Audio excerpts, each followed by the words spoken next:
My name is Lindsey. I'm 34 years old, and just 3 hours after burying my husband, I was told I had 24 hours to pack my life into a suitcase or be hauled off the property in handcuffs. The air in the Connecticut cemetery felt like a sheet of ice against my skin. I pulled my black wool coat tighter, but the chill wasn't just from the December wind. It was coming from the 2 people standing 10 feet away from me. I stared at the mahogany casket draped in white lilies. Inside was Thomas, the man who had been my world for 10 years. My throat felt like it was filled with jagged glass. I remembered the way his eyes used to crinkle at the corners when he laughed, and how his hand always felt warm and steady in mine. Now, all I had was a handful of dirt and a hollow ache in my chest. As the priest's voice droned on, a movement to my left caught my eye. Blake, Thomas's 32-year-old son, was checking his Rolex. He didn't look like a grieving son. He looked like a man waiting for a delayed flight. Beside him, his sister Sloane was adjusting her designer sunglasses, her lips pursed in a look of permanent boredom. They hadn't shed a single tear, not one.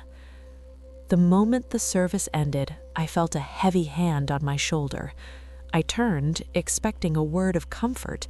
Instead, I met Blake's cold, predatory stare. "Don't get too comfortable in that car, Lindsey," he said, his voice a low, harsh rasp. "Blake, please," I whispered, my voice trembling. "Not here, not today." "Especially today," Sloane chimed in, stepping closer. The scent of her expensive, cloying perfume choked the smell of the lilies. "Our father made a mistake, but we found the original papers, the ones he wrote before you came along and sweet-talked your way into his life. We're giving you 24 hours to pack your bags and get out of our house." I looked around the cemetery, my heart hammering against my ribs. People were still milling about, offering condolences, unaware that I was being stripped of my life right over my husband's grave. "You can't do this," I managed to say. "Watch us," Blake sneered. He leaned in so close I could see the flecks of gray in his eyes that looked so much like Thomas's, but held none of his soul. "The locks are being changed tomorrow at noon. If you're still there, I'm calling the police for trespassing." They turned in unison and walked toward their waiting limousine, leaving me standing alone in the biting wind, clutching a damp tissue and staring at the fresh mound of earth that covered the only man who had ever truly protected me. The drive back to the estate was a blur of gray trees and tear-streaked windows. When the iron gates of the Cooper Manor swung open, they felt less like a welcome and more like the jaws of a trap. This house, with its soaring ceilings, hand-carved crown molding, and the library that smelled faintly of Thomas's favorite cedarwood, had been my sanctuary. Now it felt like a hollow shell. I stepped into the foyer, the click of my heels echoing too loudly on the white Carrara marble. I expected silence, but instead, I heard a crash from upstairs. My heart leapt into my throat. I ran up the grand staircase, my breath hitching in my chest. When I reached the master suite, I stopped dead in the doorway. Sloane was there. She had dumped my jewelry box onto the silk duvet of the bed I had shared with Thomas. Gold necklaces and pearl earrings lay scattered like discarded candy. She was holding a vintage diamond brooch, a gift from Thomas on our 5th anniversary, up to the light. "Put that down," I said, my voice shaking with a mix of grief and fury. Sloane didn't even flinch. She turned the brooch over, squinting at the hallmark. "Thomas always had decent taste, but he wasted too much of it on you. This is a family heirloom now, Lindsey. Technically, it belongs to the estate, which means it belongs to me." "The funeral was 2 hours ago," I shouted, the sound startling even me. "How can you be so heartless?" "I'm being practical," she snapped, finally looking at me. Her eyes were hard as flints. "Blake is downstairs in the study going through the safe. We aren't waiting for tomorrow. We know you've probably hidden away half the liquid assets already." I felt a surge of nausea. I pushed past her and grabbed my phone from the nightstand. My hands were trembling so violently I almost dropped it. I scrolled through my contacts until I found the name, Arthur Vance. I retreated into the walkout closet, shutting the heavy oak door to muffle Sloane's mocking laughter. "Arthur," I whispered as soon as he picked up. "It's Lindsey. They're here. They're in the house, going through everything. They told me I have 24 hours, but they're already taking things." There was a brief pause on the other end, followed by the slow, rhythmic sound of a pen clicking. Arthur's voice was like a calm anchor in a hurricane. "Lindsey, listen to me very carefully. Do not argue with them. Do not try to stop them from taking anything that isn't pinned down." "But Arthur, the house, the business, Blake says he has another will." "I am aware of what Blake thinks he has," Arthur said, and I could almost hear the professional distance in his tone. "I need you to do one thing for me. Go to the kitchen, make yourself a cup of tea. Don't pack a single suitcase. Just be in my office tomorrow morning at 10. Can you do that?" "How can you be so calm?" I cried, a hot tear finally spilling over and trailing down my cheek. "I'm losing everything." "Lindsey," Arthur's voice dropped an octave, becoming softer, almost paternal. "Thomas was a very thorough man. He knew the weather was going to change long before the clouds rolled in. Trust the process, and most importantly, trust me." I hung up, leaning my forehead against the cool wood of the closet door. Outside, I heard the heavy thud of a drawer being slammed shut. They were tearing my life apart, piece by piece, and all I could do was wait for morning. I did as Arthur told me, though every instinct I had screamed at me to fight back. I sat in the darkened kitchen, my hands wrapped around a mug of chamomile tea that had long since gone cold. The house felt possessed. From the floor above, I heard the rhythmic thud-thud of footsteps and the screech of furniture being dragged across the hardwood. The kitchen, usually a place of warmth and the smell of Thomas's Sunday morning espresso, now felt like a sterile waiting room. I watched the digital clock on the oven, 11:42 p.m., 11:43 p.m. Time was moving with the agonizing slow drip of a leaky faucet.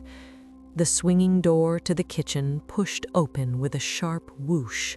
Blake walked in, his tie loosened and his sleeves rolled up. He looked triumphant, holding a crystal decanter of Thomas's finest bourbon. He didn't ask for a glass, he simply pulled a stool up to the island and took a swig straight from the bottle. "You're still here," he said, wiping his mouth with the back of his hand. "I figured you'd have slunk away into the night by now." "Arthur Vance told me to stay put," I said, trying to keep my voice from cracking. Blake let out a short, bark-like laugh. "Vance? That old dinosaur is as senile as my father was at the end. He's sentimental. Sentimental doesn't win in probate court, Lindsey. Facts do." He leaned across the marble countertop, the smell of expensive bourbon and sweat rolling off him. "The fact is, you were a 10-year distraction, a midlife crisis that lasted too long. My father built Cooper Real Estate with his blood, and there is no world where what did he call you? A floral designer from the valley ends up running a billion-dollar empire. I loved him, Blake. I took care of him when you and Sloane wouldn't even pick up the phone because you were too busy spending the allowance he gave you." Blake's face darkened, a vein pulsing in his temple. "Careful, you're talking to your landlord now, or you were. Tomorrow at noon, the locks change. I've already hired the security team. If I see your face on this property after 12, I'll have you hauled off in zip ties. It'll make a great headline for the local rag, don't you think? Widow arrested for squatting." He stood up, taking the decanter with him. "Enjoy your tea, Lindsey. It's the last expensive thing you'll ever taste." I sat in the silence that followed, my heart thrumming a frantic rhythm against my ribs. I went to the window and looked out at the rolling lawn, silvered by the moonlight. I thought of Thomas, the way he'd sit in the armchair by the fire and tell me that no matter what happened, I'd be looked after. I wanted to believe him, but as I watched the sun begin to bleed a pale, sickly yellow over the horizon, I felt smaller than I ever had in my life. At 8 a.m., I didn't pack a suitcase. I didn't even take a change of clothes. I put on my best power suit, a sharp, cream-colored wool blazer, did my hair in a tight, professional bun, and grabbed my purse. As I walked toward the garage, I saw Sloane standing in the foyer, holding a gold-leafed mirror that had hung in the hallway for decades. She smirked at me, a predator watching its prey flee. "Leaving so soon?" she mocked. "I have an appointment," I said, my voice finally steady. "Good. Don't bother coming back for the rest of your rags. I'm calling a donation center this afternoon." I didn't look back. I got into my car, my hands gripping the steering wheel until my knuckles turned white, and drove toward the city. Everything was on the line, and all I had was the word of a man who told me to trust a smirking lawyer. The offices of Vance and Associates sat on the 42nd floor of a glass and steel tower that looked out over the gray, churning waters of the Long Island Sound. As I stepped out of the elevator, the silence of the lobby was thick enough to feel. It smelled of expensive floor wax and old leather-bound books, the scent of power and secrets. I checked my reflection in the glass doors. My blonde hair was pulled back so tight it felt like a mask. I looked composed, but inside, I was a landslide. When the receptionist buzzed me through to the main conference room, I saw that the party had already started. Blake and Sloane were sitting on one side of a massive obsidian table that looked like a frozen lake. Beside them sat a man I didn't recognize, a sharp-featured lawyer in a pinstripe suit who was busy tapping away on a tablet. Arthur Vance sat at the head of the table. He looked up and offered me a small, tight smile. "Lindsey, thank you for being punctual. Please have a seat." I sat as far from Blake as possible. He didn't even look at me. He was leaning back in his chair, his boots polished to a mirror shine. "Let's get this over with, Vance," Blake said, nodding toward his lawyer. "My counsel has already reviewed the 2014 will. It's ironclad. The estate, the holdings, and the controlling interest in Cooper real estate pass to the blood heirs. The widow gets a flat settlement of $50,000 and 30 days to vacate. We're being generous by even giving her that." He slid a single sheet of paper across the obsidian surface toward me. It was a voluntary exit agreement. "Sign it now," Sloane added, her voice dripping with artificial sympathy. "It'll save you the legal fees you clearly can't afford. Oh, by the way, Blake called the bank this morning. Since the validity of your marriage's financial standing is under review, all joint accounts have been frozen. You're essentially penniless as of 9 a.m. The room seemed to tilt. "Frozen?" I looked at Arthur, my heart plummeting. "Arthur, I can't even pay for a hotel. I can't even buy gas." "That's the point, honey," Sloane smirked, leaning forward. "You're back to being the valley girl Thomas picked up. You'll be back in a trailer park by Monday, wondering where it all went wrong." Blake's lawyer cleared his throat. "Mr. Vance, my clients are prepared to file for an immediate injunction if Mrs. Cooper doesn't sign this. We have evidence that the 2022 will, the one she claims exists, was signed under duress while Mr. Cooper was on heavy medication." I felt a hot sting in my eyes. The injustice was like a physical weight on my chest. I looked at Arthur, expecting him to roar, to defend me, to produce a document that would save my life. Instead, Arthur Vance simply picked up a silver fountain pen and began to click it, slowly and rhythmically.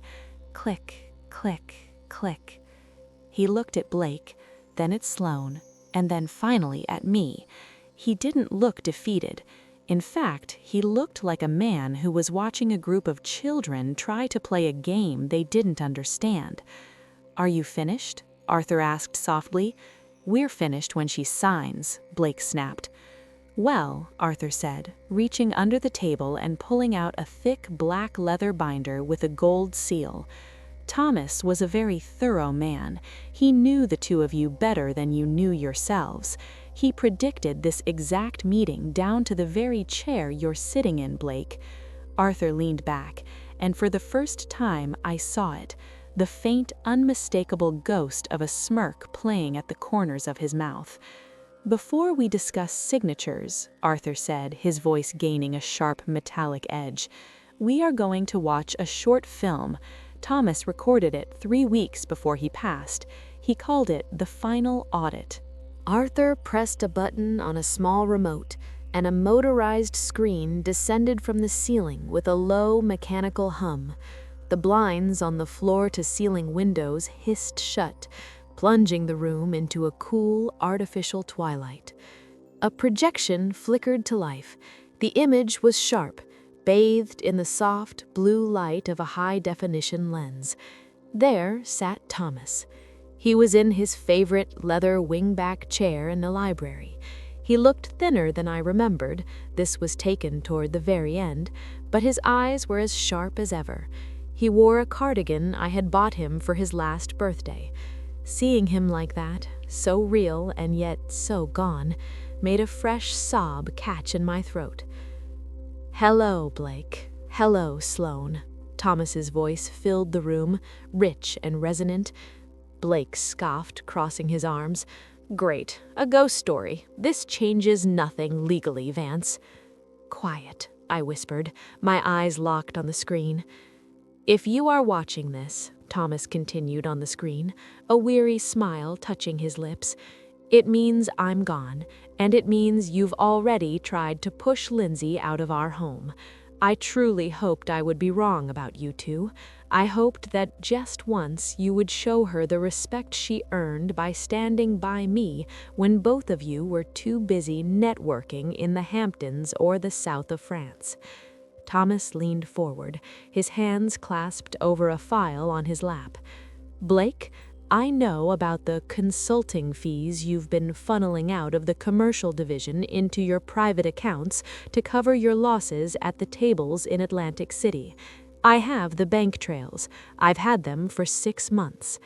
Blake's face went from a smug bronze to a sickly, chalky white. The pinstriped lawyer beside him froze, his pen hovering over his tablet. "And Sloane," Thomas turned his gaze toward the camera, and it felt as if he were looking directly at her through the screen. "I know you tried to bribe Dr. Miller to declare me incompetent back in August. He was my friend for 40 years, Sloane. He called me the moment you left his office." Sloane let out a small, strangled sound, her hand flying to her throat, clutching that stolen brooch as if it could save her. "I didn't confront you then because I wanted to see if you had a shred of decency left," Thomas said, his voice dropping to a somber, disappointed tone. "I wanted to see if, at my funeral, you would treat my wife with even a modicum of grace. But since Arthur has played this video, I know the answer." Thomas reached out and picked up a document, the same one, I realized, that was currently inside Arthur's black binder. In every version of my will, I included a very specific clause. I call it the integrity provision.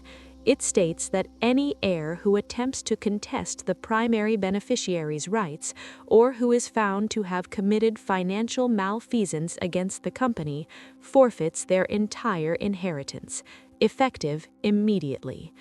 The silence in the room was absolute. Even the hum of the air conditioning seemed to die away.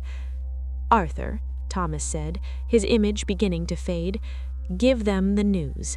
And Lindsey, I'm sorry you had to deal with this, my love. You're the best thing that ever happened to me." The screen went black. The blinds hissed open, letting the harsh morning sun flood back into the room. It felt like a spotlight on a crime scene. Arthur Vance didn't say a word at first. He just reached into that black binder, pulled out a thick stack of papers, and slid them across the obsidian table. They stopped right in front of Blake. Arthur's smirk was no longer a ghost, it was a full, triumphant grin. "As of 3 minutes ago," Arthur said, his voice as sharp as a guillotine, "you both are legally disinherited. You don't get the estate, you don't get the business. And Blake, regarding those consulting fees, we've already notified the DA's office." The silence that followed was so thick I could hear the frantic, shallow breathing of the two people across from me. Blake's face had turned a mottled, bruised purple. He looked like he was suffocating on his own rage. "This is a lie!" Blake finally roared, slamming his palms onto the obsidian table. The impact made the water glasses rattle. "That video is a deep fake, or he was drugged. You manipulated an old, dying man, Vance. I'll see you disbarred for this." Arthur didn't even blink. He didn't even stop smirking. He reached into the binder and pulled out a thumb drive and a stack of notarized affidavits. "The video was filmed in the presence of 2 independent forensic psychologists and a court reporter, Blake," Arthur said calmly. "They've all signed off on your father's mental state. And as for the consulting fees," Arthur tapped a manila folder, "this contains the wire transfer records from the company's offshore account directly into your personal gambling credit line. Your father didn't just record a video, he kept a ledger."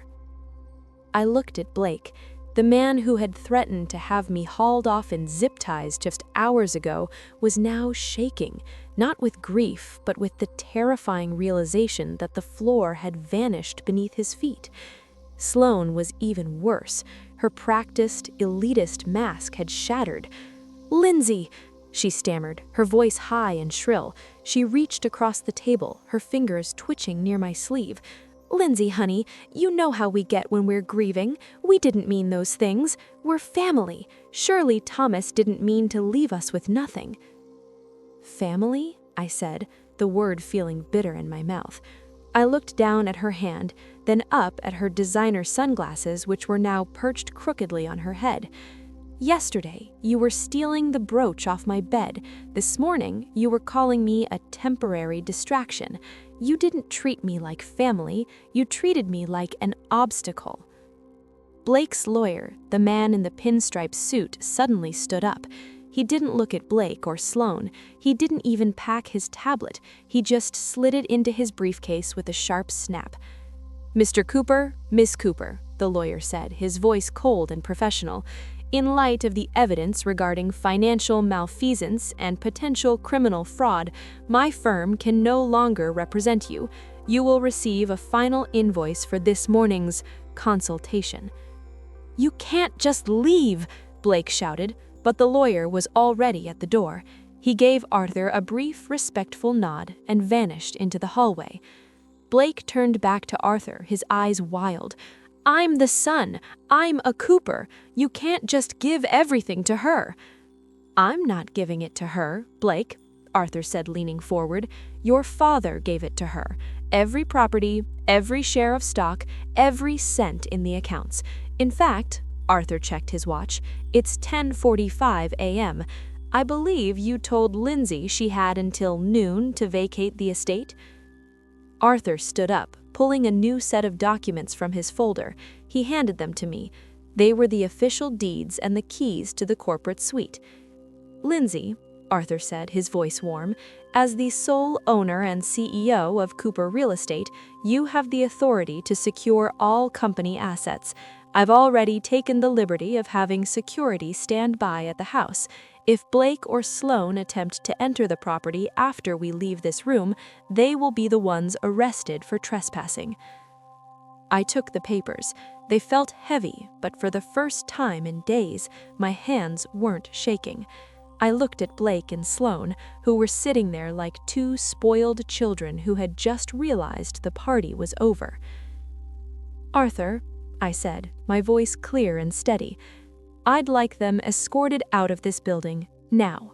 The double doors of the conference room opened, and two men in dark suits stepped in. They weren't lawyers. They were the building's private security, broad-shouldered and expressionless, with coiled earpieces that glinted in the morning sun. "This is an outrage!" Blake screamed, his voice cracking. He stood up so quickly his chair flipped backward, the heavy thud echoing like a gunshot against the glass walls. "Vance, I'll spend every dime I have to drag you through the mud." "With what money, Blake?" Arthur asked, his voice deathly quiet. He didn't even look up from the papers he was organizing. "The accounts are frozen. Your company credit cards were deactivated 10 minutes ago. If I were you, I'd be less worried about my reputation and more worried about the forensic accountants currently sitting in your old office." Sloane was slumped in her chair, her face a mask of smeared mascara and ruined pride. She looked at me, her eyes darting like a trapped animal's. "Lindsey, please, I have a lease on an apartment in the city. I have deposits on gala dresses. You can't just cut me off. I'm a Cooper." "You're right, Sloane," I said, leaning over the table. The smell of her expensive perfume was still there, but it no longer intimidated me. It just smelled like desperation. "You are a Cooper, and your father spent his life building something meaningful. You spent your life trying to tear it down. If you want to keep your apartment, I suggest you find a job. I hear the floral shop in the valley is looking for help." The security guards moved in. They didn't have to touch them. Their mere presence was enough. Blake looked like he wanted to swing at someone, his fists clenched so tight they were white. But he saw the cameras in the corners of the room. He saw the cold, unimpressed look on Arthur's face. He turned his venom on me one last time. "You think you've won. You're a gardener, Lindsey. You'll tank this company in 6 months. You don't have the stomach for what we do." "I have the stomach to survive you, and that's plenty." They were let out. I watched through the glass wall as they were escorted to the elevator bank. Blake was still gesturing wildly, his mouth moving in silent curses, while Sloane walked with her head down, trying to hide her face from the staff who were already whispering in the hallways. When the elevator doors finally hissed shut, the silence that returned to the room was different. It wasn't the heavy, suffocating silence of a funeral. It was the clear, sharp silence of a fresh start. I sat back down, the leather of the executive chair sighing under my weight. I looked at the black binder in front of me. This was Thomas's last gift, not just the money or the buildings, but the truth. Arthur Vance let out a long, slow breath and finally closed his briefcase. The smirk was gone, replaced by a profound relief. He reached across the table and placed his hand over mine. "He loved you very much, Lindsey," he said softly. "He told me once that the business was just stone and glass, but you were the heartbeat. He knew they'd try to stop the heart the moment he was gone. He just wanted to make sure I gave you the medicine to fight back." "I just wish he were here to see it," I whispered. a single tear finally escaping and hitting the obsidian table. "In a way, he is," he said, nodding toward the stack of deeds. "Now, Mrs. Cooper, you have a lot of work to do. There are 500 employees who need to know their jobs are safe, and a house that needs its locks changed. Where would you like to start?" I looked out the window at the city below. The world looked different from 42 floors up. It looked like a place of possibilities. "I want to go home, and I want to change the locks myself." The iron gates of the estate opened for me one more time that day, but the sound of the hinges didn't feel like a threat anymore. It felt like a salute. As I pulled up the long gravel driveway, I saw a white van parked near the front entrance. A man in a gray work shirt was already standing by the massive oak front doors, a heavy toolbox at his feet. Standing next to him were 2 of the security guards Arthur had sent. They stood like stone statues, their presence a silent promise that the peace of this house would never be violated again. I stepped out of the car. The winter air was still crisp, but the sun was hitting the windows of the manor, making the glass glow like liquid gold. "Mrs. Cooper?" the locksmith asked, tipping his cap. "Mr. Vance said you wanted the entire perimeter re-keyed immediately." "Every single door," I said, my voice firm. "Front, back, cellar, and the guest house. I want new codes for the garage and the security pad, too." I stood there and watched him work. I needed to hear it. Whir, click, clack. The old cylinders, the ones Blake and Sloane had intended to use against me, were dropped into a plastic bucket like pieces of scrap metal. When he finished the front door, he handed me a ring of heavy, shining brass keys. They were cold and weighty in my palm. I walked inside. The foyer was silent, but it didn't feel empty.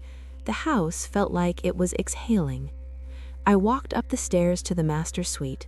Sloane had left a mess. Drawers were still pulled out, and a few of my silk scarves were trampled on the floor.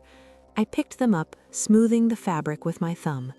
On the nightstand, lying right where she had dropped it in her haste to get to the meeting, was the diamond brooch. I picked it up. The diamonds caught the light, throwing tiny prisms across the walls. It wasn't just jewelry. It was a symbol of the 10 years I had spent building a life here, of the nights I stayed up holding Thomas's hand while the rest of the world slept. I pinned it to my blazer, right over my heart. I walked out onto the balcony that overlooked the back lawn. The rolling hills of Connecticut stretched out toward the horizon, dusted with a light layer of frost. Down by the garden, my garden, the rose bushes were dormant, waiting for spring. For months I had been the caregiver, the trophy wife, the temporary distraction. I had let myself become small to fit into the spaces the stepkids left for me. But as I looked out over the empire Thomas had left in my hands, I realized that the valley girl they mocked was gone. My phone buzzed in my pocket. It was a text from Arthur. "Forensic team has confirmed the embezzlement amounts. Blake's legal problems are just beginning. Rest well, Lindsey. You earned it."